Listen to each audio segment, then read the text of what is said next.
संपूर्ण प्राणियों के ईश्वरों के ईश्वर होते हुए भी भगवान अवतार के समय छोटे से छोटे बन जाते हैं और छोटी सी छोटी बात के लिए रोते नजर आते हैं। यही भगवान की भगवत्ता है। इस लीला को समझ पाना बहुत कठिन है।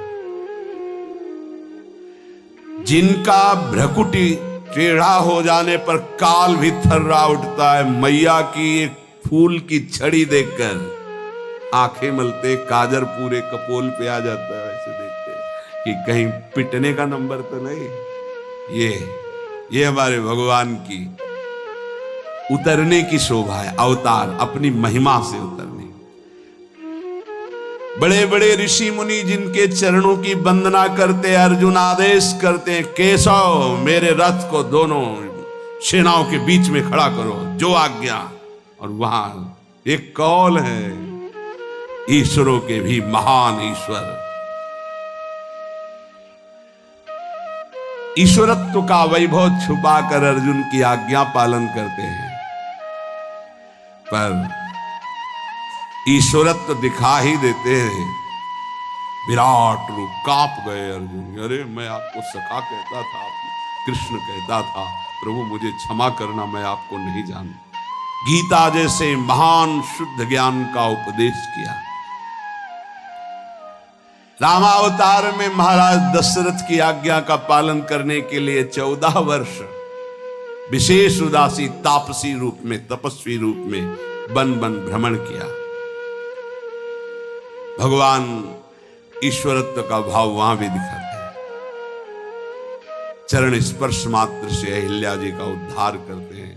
बड़े बड़े सुबाहुआत, बड़े बड़े असुरों का वध भगवान करते नजर आते हैं। कभी विश्वामित्र जी के साथ कर दिया।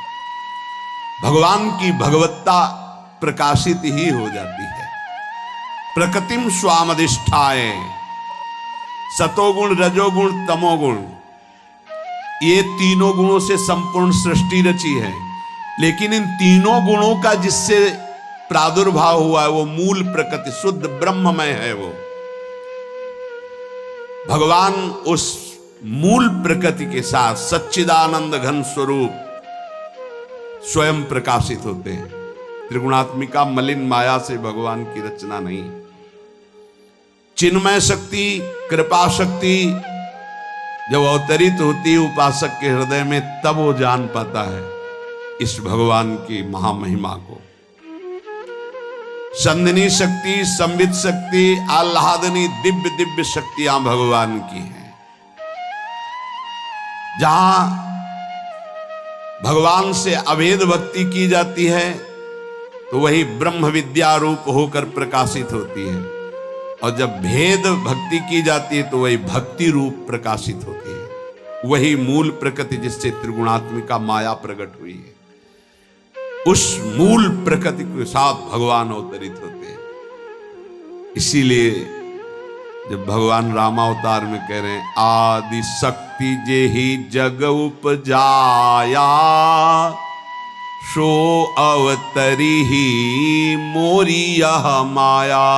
मूल प्रकृति ईश्वरी जिनसे त्रिगुणात्मिका प्रकृति प्रकट हुई है, बोले यही आद्या शक्ति मेरे साथ प्रकट होंगी, जो सिया जी के रूप में राम जी के।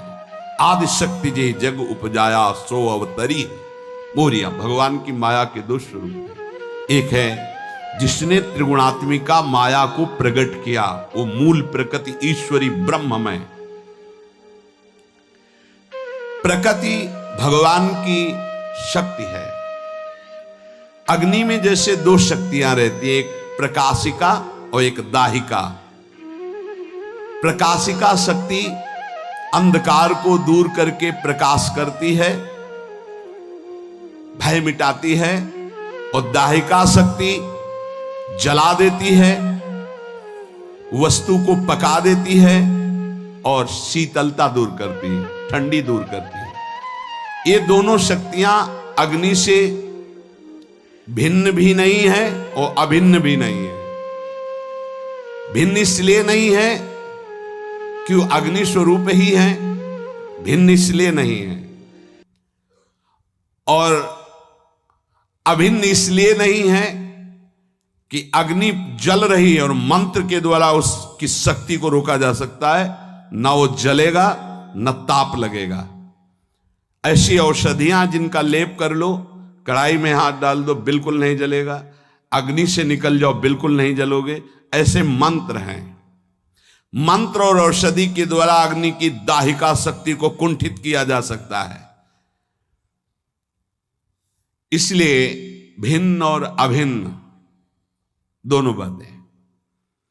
ऐसे ही भगवान की ये शक्तियां हैं। इनको न भगवान से भिन्न कह सकते हो, न भगवान से अभिन्न कह सकते हो। ये दोनों हैं, भिन्न भी हैं अभिन्न भी हैं। जैसे दिया सलाई में प्रकाशिका शक्ति, दाहिका शक्ति अग्नि लिए हुए विराजमान है, लेकिन वो घर्षण से ही अग्नि प्रकाशित होगी, तब उसमें दाहिका शक्ति और प्रकाशिका शक्ति होगी। यद्यपि दिया सलाई में है, पर माचिस थोड़ी जल रही है घर्षण करने से। ऐसे ही साधना और तपस्या और भजन के प्रभाव से भगवान सर्वत्र है। जो संघर्ष करता है अपने जीवन में, विकारों को सहता है, भजन परायण रहता है, तो जैसे घर्षण करने से अग्नि प्रकाशित हो गई, ऐसे भगवान प्रकाशित हो जाते हैं अपनी शक्तियों के समेत। भगवान संपूर्ण देश में है, संपूर्ण समय में है, वस्तु में है, व्यक्ति में है। कुछ भी ऐसा नहीं जहां भगवान ना हो। पर उस शक्ति को, श्री भगवान को प्रकाशित करने के लिए, जैसे अग्नि की दिया सलाई को जो माचिस घर्षण करो तब स्वरूप प्रकट होगा, ऐसे ही जो अति अभ्यास के द्वारा विषय चिंतन छोड़कर भगवदाकार, तब उससे भगवत साक्षात्कार। सीता जी, श्री रुक्मिणी जी आदि भगवान की नित्य संगिनी मूल प्रकृतीश्वरी हैं। ये भगवान सर्वत्र सब जगह विराजमान हैं। दिव्य शक्तियां भगवान लिए हुए सर्वत्र विराजमान। इसीलिए कहा जाता है जागृत करो आप अपने अंदर, सब शक्ति विराजमान। जैसे एक ने कहा था, अगर हम ब्रह्म स्वरूप हैं तो हमारी शक्तियां कहां गई? तो तुम जान कहां रहे हो तुम ब्रह्म स्वरूप हो? बातें बना रहे हो, अभी तो देह भाव में हो। आओ अपने स्वरूप में आओ, वही हो जाओगे जो हो। जानत तुम्हें हो जाए, सब कुछ जागृत हो जाएगा आपके अंदर। दिव्य शक्ति भगवान की विचित्र विचित्र लीलाएं कराती है। विचित्र और अलौकिक परम पवित्र भगवान की प्रत्येक लीला है, जिसको सुनकर गाकर जीव हृदय पवित्र करके भगवत साक्षात्कार कर लेता है। ये भगवान की लीलाएं। जब कोई निर्गुण उपासना भगवान की करता है तो वही भगवान की शक्ति ब्रह्म विद्या बन जाती है। जब सगुण उपासना करता है तो भगवान की वही शक्ति भक्ति प्रेम बन जाती है। भगवान अंश रूप से हर जीव में विराजमान है। जीव का स्वरूप क्या? भगवद अंश। ये तभी जान पाओगे जब शरीर और संसार से ममता हटा लोगे।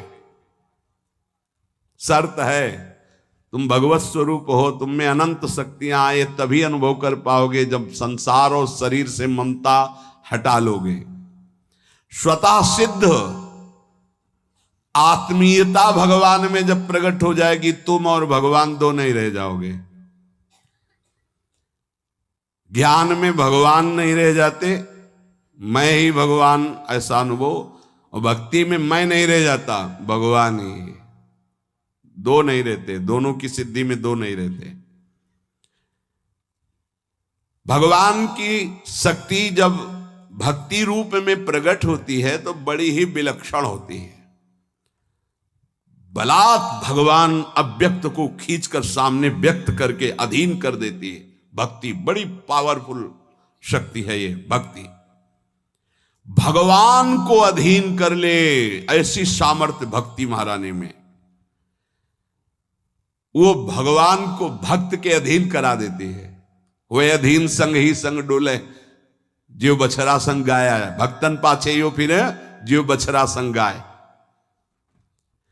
भगवान की भक्ति जब अपना प्रबल रूप धारण करती है तो दो उसके स्वरूप होते हैं, एक विरह और दूसरा मिलन। जब भगवान की शक्ति भक्ति जागृत होती है तो विरह, ये भगवान भेजते हैं अपनी शक्ति को।